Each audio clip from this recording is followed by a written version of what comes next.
Have you heard of hyperbaric oxygen therapy, HBOT as it's known?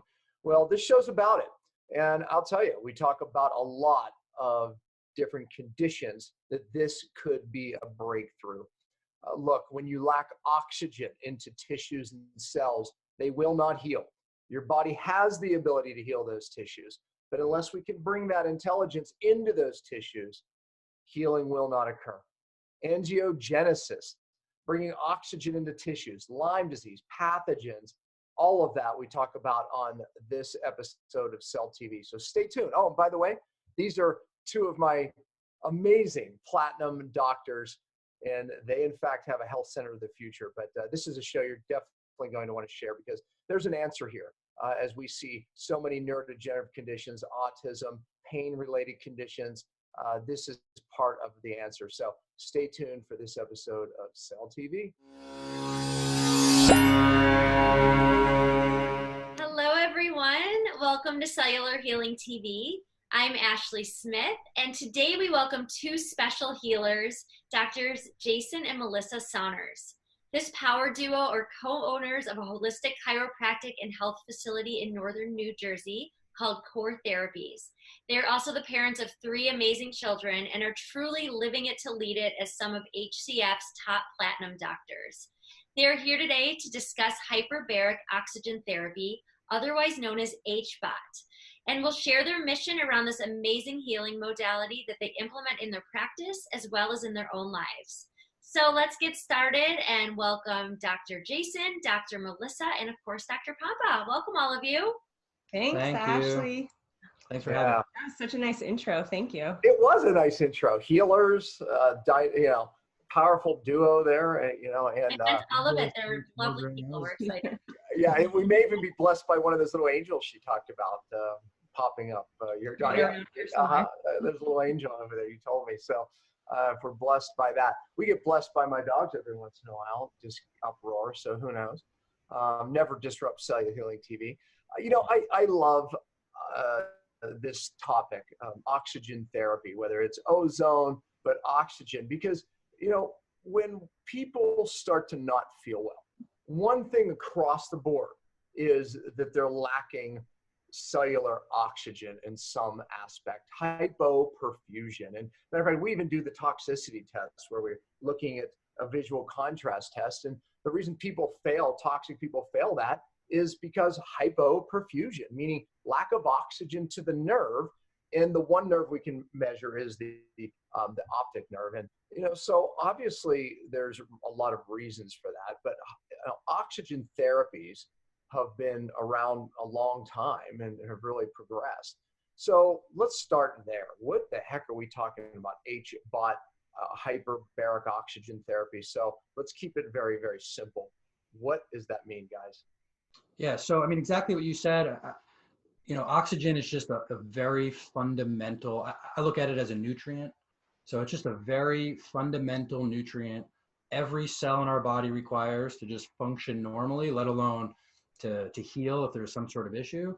And then there's multiple different ways to deliver oxygen, whether it's just sitting here like we are breathing, having this conversation, or, and we could talk about some of the others like ozone or EWOT, and then there's hyperbaric.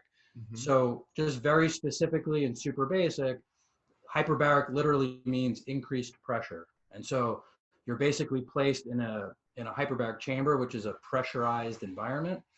And as a result of that pressure, it creates an increased gradient. And then that allows us to absorb higher amounts of oxygen as a result of being inside that pressure. Maybe it's worth explaining why people would lack oxygen in the cell and the nerve before we even get into, more of like why this is so helpful and what it does for different conditions. So, we kind of get that, but let's start there. Why is this occurring in so many people? So the amount of conditions it's virtually endless. It's all about microcirculation. So in order for us to get oxygen under normal physiology, oxygen's carried in the red blood cell. Our red blood cells are virtually 100% saturated or close to it. And then as long as we can get red blood cells into a capillary, which is microcirculation, and that allows that gas exchange. We can get oxygen to whatever tissue we're trying to get it to. So, yep. But why do so many people, even without being diagnosed, have this problem of lacking the oxygen getting into their capillary, getting into their cells? You know, what do you think's going on there? So literally with like every type of, you name it, toxicity, mild trauma, whether it's, you know, physical trauma, TBI, concussion, improper nutrient density. I mean, you name it. Step one, you know, there's a chronic inflammation cascade that we talk about a lot when we're doing lectures. And the beginning of that cascade starts with tissue damage, which is ultimately, again, from all these different sources, but as soon as there's tissue damage, there's microcirculation damage. As soon as there's microcirculation damage, the ability to deliver oxygen to the cell or to actually pull waste products away from the cell becomes hindered. And that's, to me, that's a lot of where the beginning of that chronic inflammatory process begins. Yeah, it's true. There's also the two different ways to look at it. So we're not just using it for a lack of oxygen situation. We're also using it, as Jason mentioned and as you brought up, for the powerful effects it has as far as inflammation, detoxification, mold toxicity, Lyme, a lot of the stuff that you cover on your cellular TV. So there's the powerful benefits of the therapy as well. I was just literally reading an article this morning, today. It's about Alzheimer's and dementia, which is affecting, my gosh, it's scary, when you really look at these numbers. And the article was really focused on the fact that this amyloid plaque theory has been disproven, and yet there's so many billions of dollars behind it and medications, et cetera, that they're not letting go of it. And yet it's like, so there's a very powerful group that still is pushing that literally failed theory. The real theory is exactly what we're talking about. Microcirculation problems, oxygen decrease to certain parts of the brain. And, therefore that's why you see the results you do with this hyperbaric oxygen therapy, work so well, because the real issue is there's certain traumas caused by toxins, other, like you said, nutrients, whatever, a lack of blood flow, tissue damage, greater lack of blood flow. And now that can lead to inflammation in the real cause of Alzheimer's and dementia. So I think that many people watching this, the first sign is simply brain fog, right? It's like, and that's why when they do this therapy, they go, oh my gosh, it's like, I can think. Well, we just really just improved that capillary and that oxygen flow into the brain. So right. What other conditions are you seeing that, like, hey, look, this is a game changer for? So a lot. I mean, yeah, we see a lot in our clinic in New Jersey. We see a lot of autism, because autism is just really prevalent here. We see a lot of people for there you go. I knew the queen would arise. For toxicity challenges. You should see what she just did. She shut her food. That's so funny. Like I show up. Okay, I shouldn't egg her on. Okay, I'm sorry. I'm interrupting you. I just can't help myself. Go ahead. That's fine. We see a lot of people dealing with Lyme, also just being in the Northeast. A lot of people that have brain fog, chronic fatigue, inflammatory, pain-based conditions, fibromyalgia, concussion. We see a lot of concussion. We see a lot of a like variety you said, dementia of things. Also, for various reasons, patients that are undergoing or in different phases of, a cancer treatment of some kind. Mm-hmm. So, there's a very broad base, but again, it's not that, hyperbaric gets almost a bad name because people say, well, you can't have one thing that cures so many different conditions. And that's not what it is. It's not doing that at all. It's not curing anything. Yeah. It's just that, like we started this conversation saying that underneath so many of these chronic illnesses is a different type of damage to the microcirculation, leading to inability to nourish the cell properly, leading to further damage, further chronic inflammation. So if we could just break that pattern, actually get that healing to occur, that's where it has an impact on so many different conditions, not because you're curing the condition, but because you're getting to the underlying cause of some condition. Yeah, I mean, through circulation, the innate intelligence in our bodies knows how to heal. So your point, this doesn't heal or cure anything. But if we can increase circulation to an area, now we're bringing in, of course, increase in blood flow, but also white blood cells, also things that really drive healing that are needed, right? And once the body, the intelligence can recognize that via increased circulation, now it can start bringing in stem cells. It can start bringing in everything that it needs for healing. And the body's ultimately doing the curing and healing. So really, that's why, to your point, that's why we can talk about this one thing as helping so many conditions without sounding like, snake oil salesman. Exactly. Yeah, and that's part of why we have so much passion around it. It's so congruent with our philosophy, and our belief in the power of the body. Yeah. We, as you believe, like the body can self-heal and self-generate, but we're just giving the body extra amounts of what it needs. The fuel source is similar to fasting. Like we're just helping you tap into our natural potential, and the body does the rest. It's so simple. Now, you all are platinum doctors that are on our team of cellular detox docs, and the platinum is that level that you're very trained in all of the things that we're so passionate about, right? Obviously, cellular detox, fasting strategies. Now, what have you seen this? Because, I talk about health centers of the future, which is the name of my seminar organization that trains these concepts.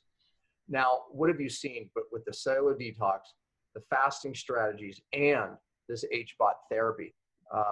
Your clinic's in New Jersey. I mean, this is a health center of the future when you're pulling all these things together.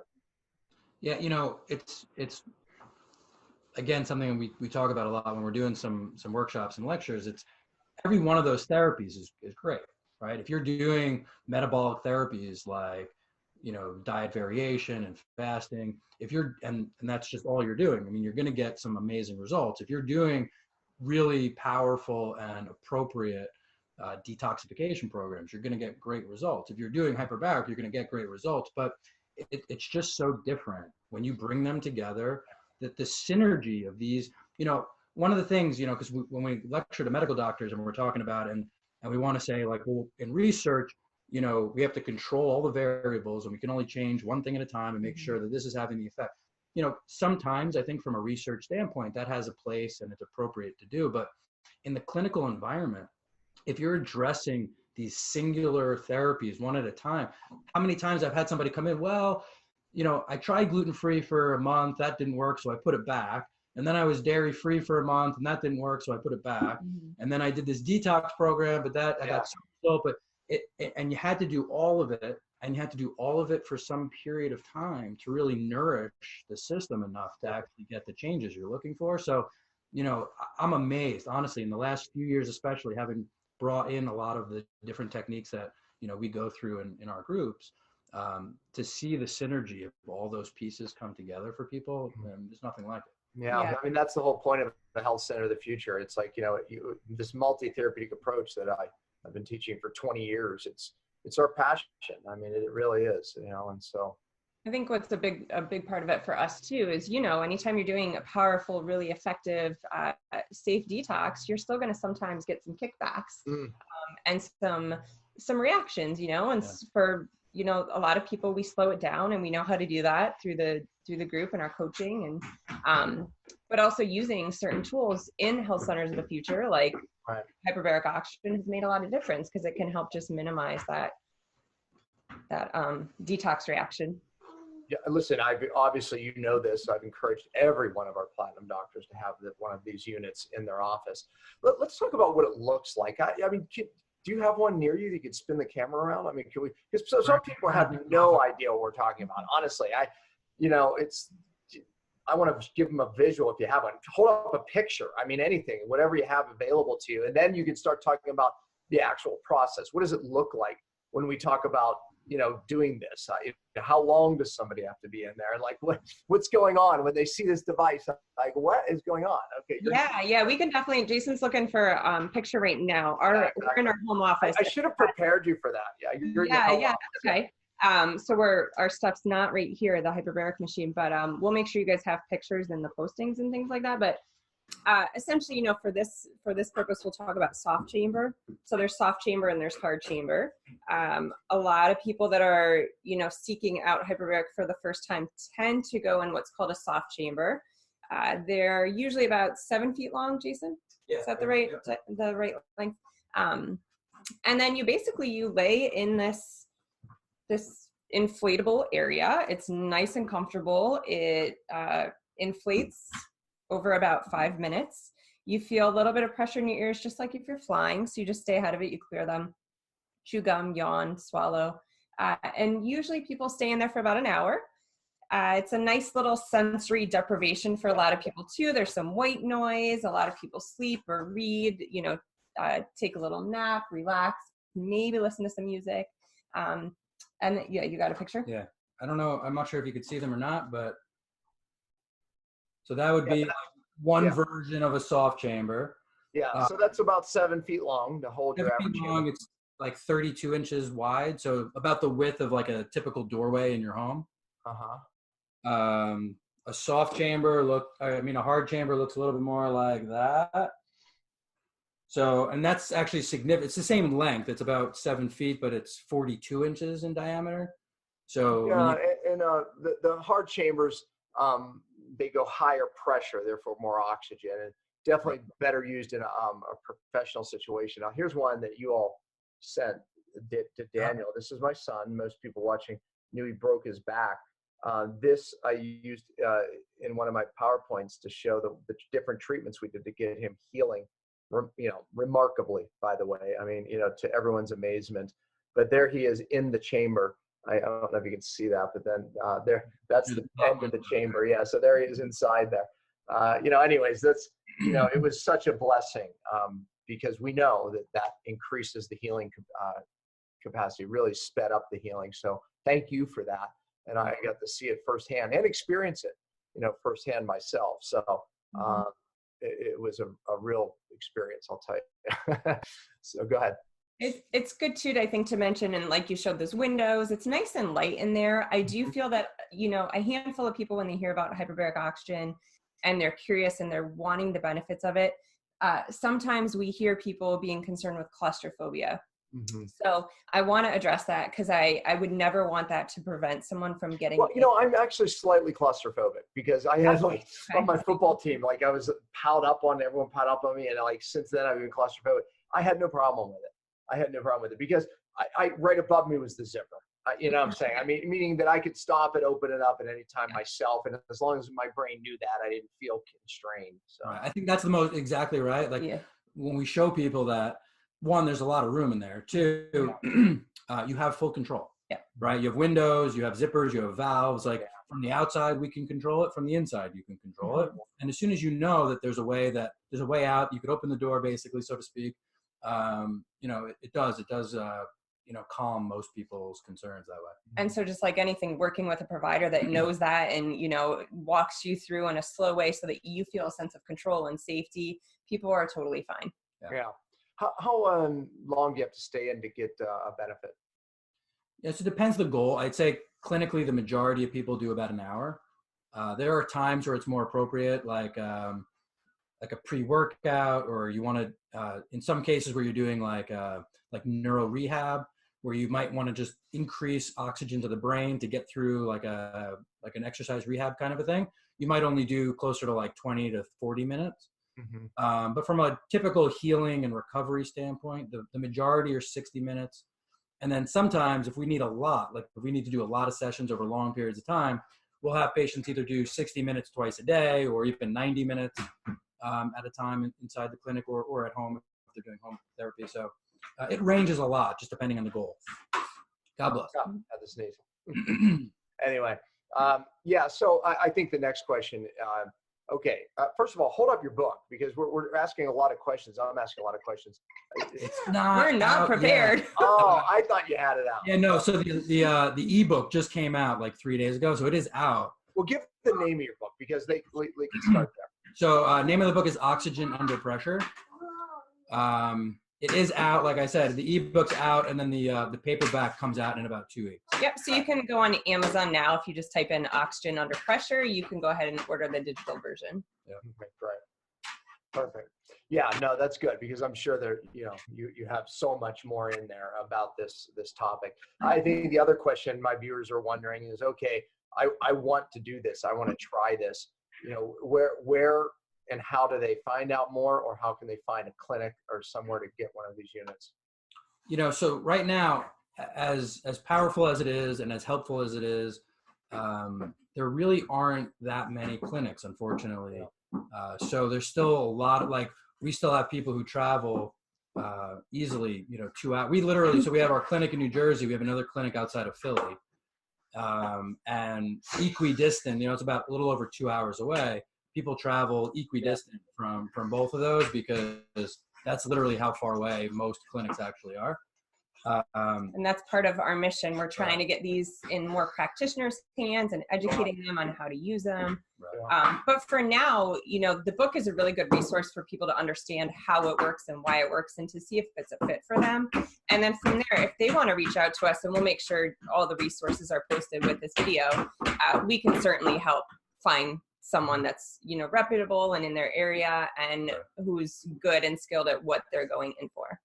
Yeah, because there is the protocol is a big part of it, of it working for people correctly. So, having people reach out to you is a great idea, because you can point them in the right direction. Jason, we typically we'll help depending on what people's issues are, or if it's a clinic looking to, build a business and, treat patients around it. We typically will help them develop initial protocols, but also the thought process behind the protocol, so that ultimately they understand, why we would recommend this or that or the other for a particular case. And we do get a lot of doctors that watch this, so if they're interested in putting this in, you're the guy around the country that does this. You travel a lot with it.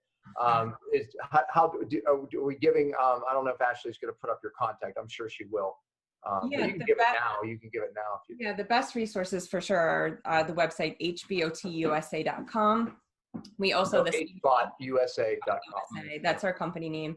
And then we recently started a YouTube channel with the goal of educating people on hyperbaric, both practitioners and the public. So if you just go on YouTube and you search HBOT, so HBOT space USA, we post videos on there every Monday and Wednesday. So that's a great place to learn about this as well. Right. Yeah, perfect. Appreciate that. You can always, you can email us too, just support@hbotusa.com too. So if you're looking for a clinic near you, or if you wanted information on how to get home therapies or start a clinic, whatever those questions might be around all of this, I get a lot of emails. I'm happy to answer them. So it's great. Like you said, we travel a lot. We definitely, we have a really fun life, really busy life. As you mentioned, we've got 3 kids. Our office in New Jersey is packed and full and fun, and we're opening clinics and traveling to speak on hyperbaric. But it's such an important mission to us, because the miracles that we see in our office every day are just crazy. And parents that are getting their life back because their kids are getting well again. Or Dr. Pompa, as you went through with your struggles, like when you get your life back as a parent, how that changes your family's life. So, it's a lot of work, and it's fun, and we're so committed to it. And, we're pulled to this because of what we see in people's lives and what's going on. And it's such a congruent, amazing therapy, and just helps the body work better. So yeah, no, I love it. Listen, most people learn from stories. Tell your story, because you had Lyme. Obviously for you all to get so into this, it affected your life, right? Just like everything we do, right? Pain to purpose. And then even tell some stories just from the clinic, that you've seen, because I think that inspires people the most and gets people to take action. Yeah, definitely. It was like 2 years ago, I think, at this point. So again, we had the 3 kids. Kaya was a year old. So we had a 4 and a 6-year-old as well. And I got hit hard from nothing to down and out with a neurological form of Lyme. I literally felt like I lost my mind in the midst of busy practice and busy parenting and breastfeeding and up all night, and struggled to find my way to our office, which is 2 miles up the road. Couldn't remember our kids' friends' names that spend a lot of time at our house, literally lost my mind overnight. And so it was really scary. And at the same time, thankfully, we have access to these tools. So you know, we had just pretty much started our relationship with you guys as well. So jumped right into ketosis and fasting and detox, and the hyperbaric, I think, really sped things along. You know, I literally I felt like I had cobwebs in my brain and like I couldn't connect the dots. And I literally felt like someone was vacuuming that out of my brain when I was in there. So I really attribute it to me getting my life back for our family very quickly. Yeah. So I'm super passionate about, you know, helping people with Lyme, especially. Yeah. What are some other conditions in your office stories, you know, that? So, I mean, we started with this 12 years ago, and we started because I herniated a disc in my back and had drop foot. And then, you know, 18 months later, back was fine. I was working again, I was treating patients, but I never got the function back in my right foot. And I was at a conference, they had chambers, it looked cool. I had no idea what it did. And I got in, you know, for 20 minutes, a half hour, got out, didn't think much of it. And then all of a sudden, you know, about 20 minutes later, I started getting like pins and needles in my foot. And I was like, whoa, am I feeling that because of that chamber? So I went back, talked to the guy. I ended up doing about 8 hours in the 4 days that we were in Vegas at that time at that conference. And I had left there with about 20% recovery of that neuropathy. And that's really why we bought that chamber, because I was like, this is the only thing that's changed my, you know, the neuropathy in all this time. And I was doing a lot of nutrition. I was doing exercise. You know, we were doing chiropractic, all kinds of things to help, but it was kind of stuck. Again, microcirculation damage, right? Because of the disc and the inflammation. So, so that was like a massive recovery there. Mm-hmm. Our second patient was my stepfather. He had MS. So he was diagnosed with like a primary progressive MS. And so we did 40 dives in 40 days. And he had massive, massive changes again, in my head, I said, well, I had a neuropathy. It's a totally different mechanism, but MS is some type of neuropathy. So, you know, there must be some connection here. So we did that.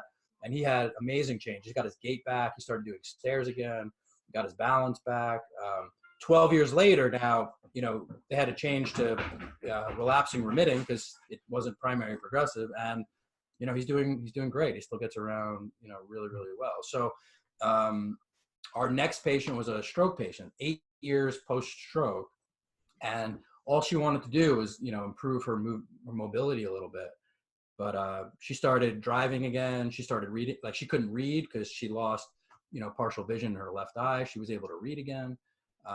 So and I mean, it goes on and on. You know, we have kids that, you know, say their first words to their parents. Like kids that have been diagnosed with autism, you know, have had injuries. Yeah, I mean, so there was one gentleman. He was one of my favorite guys. He came in. He had a mild stroke as well and had lost his driver's license. And, you know, just a sense of independence and control and a big part of his life. And he did 4 sessions and he was so cute. He came in, we have this adorable picture of him like jumping with his driver's license, and it was 4 sessions. And so like the power of that, of, you know, just getting your life back. I know I keep saying that, but that's what we hear all the time. Mm-hmm. Yeah. I mean, it's why you're here, you know, obviously. I mean, it really, whatever we're doing, you know, in a clinic, it makes it that much better because we need that innate intelligence reaching those tissues. And I'm sure you see great results too with diabetics, you know, diabetic neuropathies and things that, you know, literally won't heal. Right. Again, it's the same thing, right? It's, you know, damage to the circulation from glucose being out of control. It's the same as dementia, right? Like, so is dementia type 3 diabetes? So we have all this vascular damage from, you know, blood glucose not being, you know, under control properly. And again, if you could restore, you know, there's a handful of mechanisms that hyperbaric, it just does every time. And, you know, neovascularization is high on that list. So we keep talking about microcirculation damage. Well, the fix for that is to heal the vasculature. Mm-hmm. And one of the most important long-term benefits of hyperbaric therapy is literally angiogenesis. Yeah. So we have all this damage that's accumulated over the years to the microcirculation, to an area of trauma, or to our brain, or whatever the case is. And as we continue to get these hyperbaric exposures, this extra oxygen, and it stimulates angiogenesis, we literally go back and heal and regrow new blood vessels. That's it. That's what I was going to say. That's what angiogenesis means. So it's not just, hey, the therapy's there, but literally as you do the therapy, you're growing new vessels. So you're getting permanent increase in circulation into those tissues. Right. So good point. Explain why it works so well for infections, Lyme being one of them, but really it can help with candida. It can help with, parasitic infections. I mean, pathogens in general. Explain that to people, because I think that they might not they get the increase in circulation, but how does that translate into a better immune system, or at least pathogen killing? Sure. There's a few mechanisms. So one mechanism is that a lot of the pathogens are anaerobic. So many pathogens exist in these either very low or no oxygen environments. In fact, they even build these biofilms, right? We talk about biofilms all the time. And the biofilms protect them from, let's say, medications or herbs or things like that. But the biofilms also help maintain this very low oxygen environment. So one pathway is you're literally massively increasing the oxygen exposure of your body, which is upregulating the oxygen exposure to these bugs, and they just can't live in that high oxygen environment. So that's one mechanism. Another mechanism is that, again, there's like 10, I go through it in the book, but there's like 10 different mechanisms by which hyperbaric works every single time a person goes in there. And so one of those is an upregulation of neutrophil and macrophage activity. So a lot of times, our immune system is like one of our most metabolically active systems. It requires an enormous amount of energy to continue to maintain, especially these chronic infections. So in order to keep rebuilding this, army of white blood cells to help kill these infections, oxygen is a critical piece of fuel for that pathway. So in order to keep the number of neutrophils and macrophages up, right? So chronic infections, we often see low numbers of white blood cells. So in order to keep those numbers higher, and in order to keep the activity of the neutrophil and macrophage very high, that requires an enormous amount of oxygen. And so by dumping this excess oxygen into the system, we're able to increase the effectiveness of our white blood cells. And then the third way goes back to, something similar to the first version, which is our microbiome. So our microbiome is such the critical piece of our overall immune system. And the majority of the healthy bacteria, the probiotics, so to speak, are either aerobic, like they require oxygen for function, or they're at least very oxygen tolerant. So while we're increasing the oxygen in the entire system, that makes it terribly uncomfortable or almost impossible for certain pathogens to exist. At the same time, it's actually nourishing the healthy bacteria, the healthy part of the microbiome, so that we can increase the healthy bacteria while we're decreasing the pathogens, and we can create a better balance in terms of bugs. Now, that's true of most mycotoxins as well. So again, whether it's a Lyme issue or a bacterial issue, even viral, you're going to see these shifts of oxygen really impacting the overall immune system. And then with something like Lyme, there's two pieces. There's killing the infection, but in so many of these infections, there's all the damage that's occurred as a result of it. Yes. So once we've killed the infection, we're not finished, because now we need to continue to have that higher level of oxygen in the system so that we can rebuild whatever the damage was that occurred. So, well, and for the same reason, people are probably starting to hear a lot about hyperbaric oxygen therapy for people that are dealing with cancer. And so, same thing, a lot of the conventional treatments that are used for cancer destroy the system. And so what people are finding is they can get by with less of those treatments, or if they get to a point where they're wanting to continue them, but their body isn't handling them well, their body then has the strength and their immune system is stronger so that they can handle them. Yeah, no, I know it's used with cancer very successfully, so that was one of the questions I actually had. Is there any conditions where it's not recommended, or, that you shouldn't do hyperbaric therapy? I mean, there's a few, there are a few chemotherapy drugs that, their main side effect is the fact that they're blowing through a lot of our antioxidant system, like SOD, like superoxide dismutase. So it's a relative contraindication. You just have to be careful and be aware. With people that are over-oxidized, you just have to know that and understand the condition behind it. So you might try to rebalance and, pre-treat with some antioxidant use to kind of balance some of that oxidation. The only real absolute contraindication is like pneumothorax, like a, blown lung. You can't have, in order for you to be in the environment, you just have to be able to equalize the pressure. If you can't equalize the pressure, you really just can't be in there. And so whether that's, equalization in our ears, but that kind of, you don't feel pressure in your body. Like when you're in an airplane, your ears pop, but you don't feel the pressure in the cabin. It's the same thing. So, but the only place we really feel it is our ears, or you could feel a little bit intestinally if there's some air pockets, or, like if you can't equalize with your lungs, you would feel it, quite a bit in your thoracic cavity. That's the only reason it's like a contraindication. Yeah, I didn't feel any of that. Explain the difference. When would people need the hard chamber that goes to higher pressures and versus the soft chamber being okay? There's certain conditions where you'd say absolutely hard chamber. And I know those are harder to find because there's a little more complications. So maybe re-explain the difference and then what conditions would be right for each one. Okay, yeah. So I would say that soft chambers are basically, the limitations there is it's less pressure and less oxygen in terms, like percentage wise. Now, in the beginning, we only had a soft chamber and we weren't even adding any oxygen to that. So it was literally just compressed air. And those first few stories that I told you about, like myself, my stepdad, those were just compressed air. So even that, it's still about a 30% increase in oxygen. So real quick, if you're about 98% saturated right now with oxygen, red blood cell wise, and you had a green tank of oxygen in a mask and you were breathing that, the best you could ever do is go from 98 to 100. Yeah. It's our oxygen carrying capacity is limited to how red blood cells carry oxygen in our body under normal atmospheric conditions, right? So that's an important piece, because when you go into a hyperbaric environment, you'll fill that 2% like in no time. But what you're doing is you're actually dissolving oxygen into the plasma. So the plasma doesn't usually hold oxygen, red blood cells do.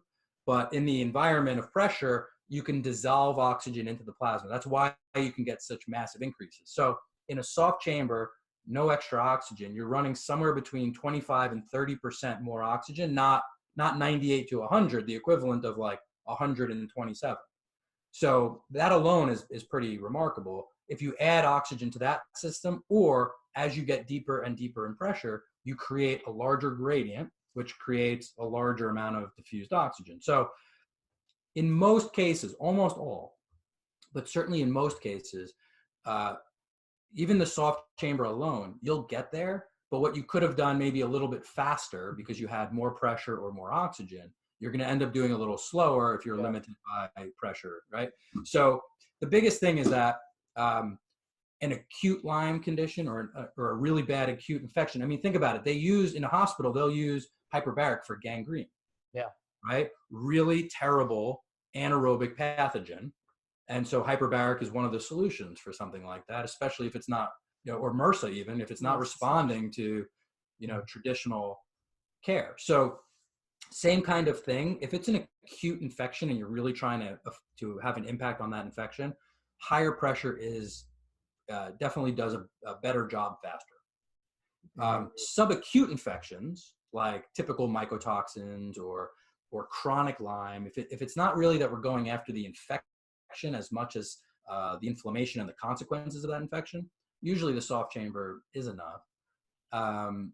So the degree of whether you're going soft or hard chamber has a lot to do with how long you've had the condition, how acute the condition is, how severe the condition is, and then how quickly we have, how much time we have to kind of correct it, or your access to it.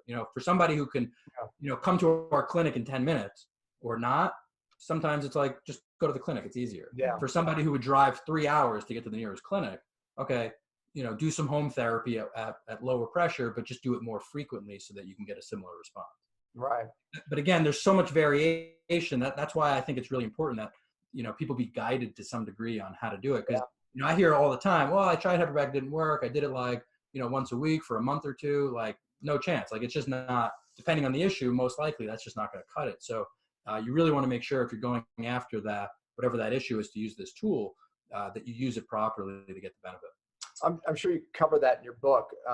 Melissa, you have something to say, but then after that, talk about some of the highlights of your book and really some of the other things that you covered in your book. Go ahead, Melissa. Yeah, well, about the book and about the pressure, you know, the magic really is in the pressure. So at this point, you can access oxygen in a number of ways. You can even drink oxygen, which still kind of blows me away, the oxygen drink.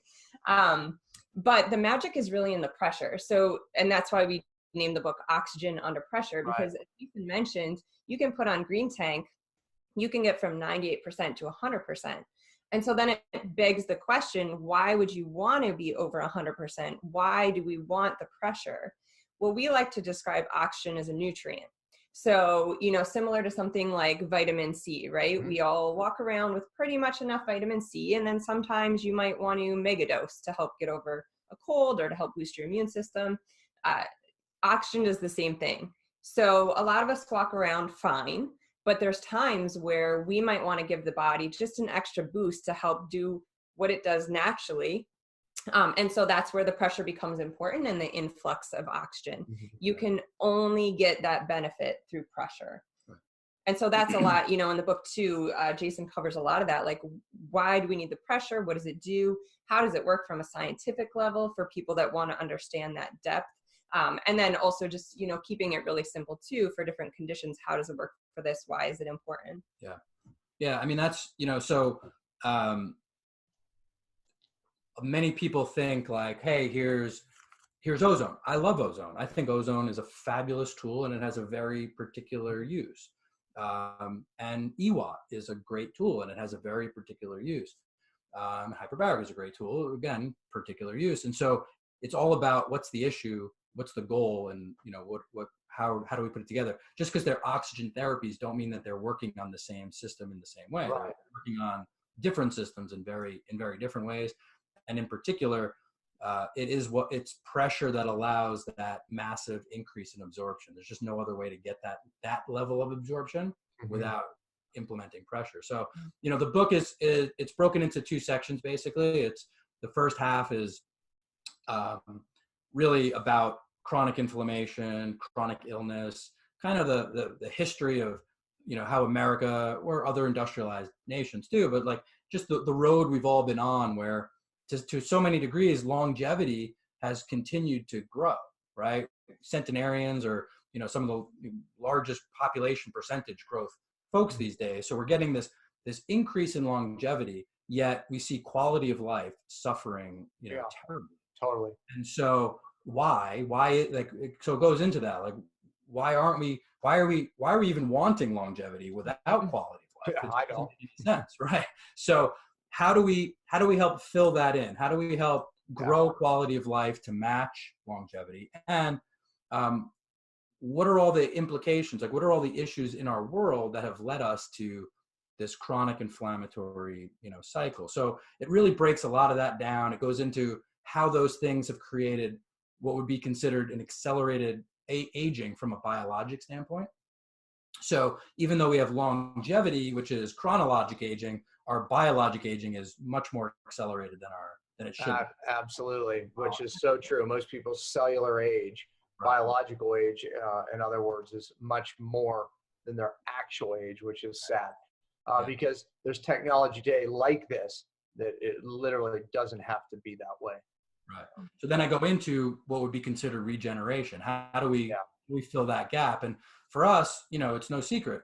We use ketosis and fasting and other diet variations because that has a very specific effect on that exact same process. Right. We use red light therapy because it has a very, right? We use hyperbaric oxygen. We use detoxification because we live in this world, right? So when you combine that whole big picture, that's where stem cells, you know, that's where that whole therapy list. So we list through in the beginning of the second half of the book, it's like all the different therapies you should consider. And then some resources for how to get those. Yeah. But then ultimately we transition into the oxygen because there's great, you know, I mean, you have a great book on fasting.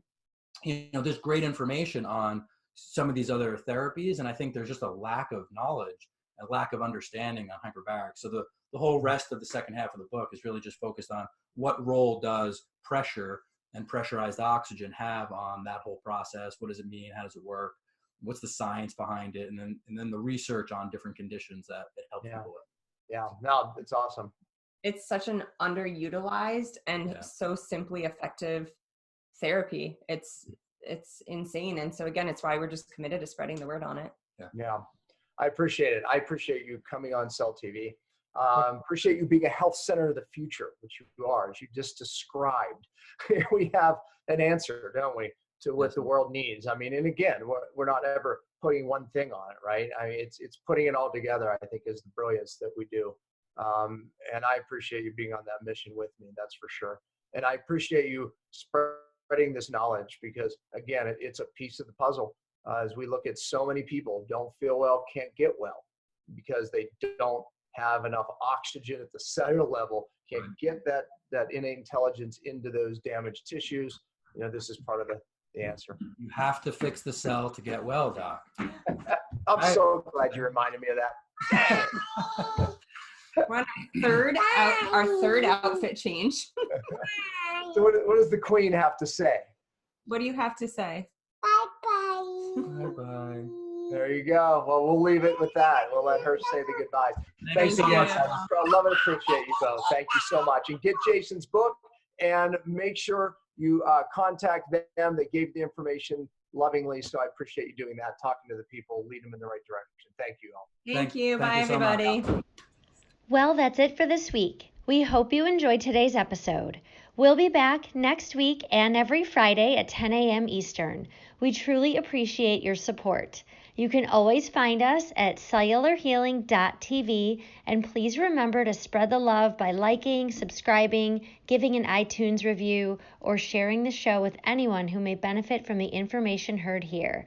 And as always, thanks for listening.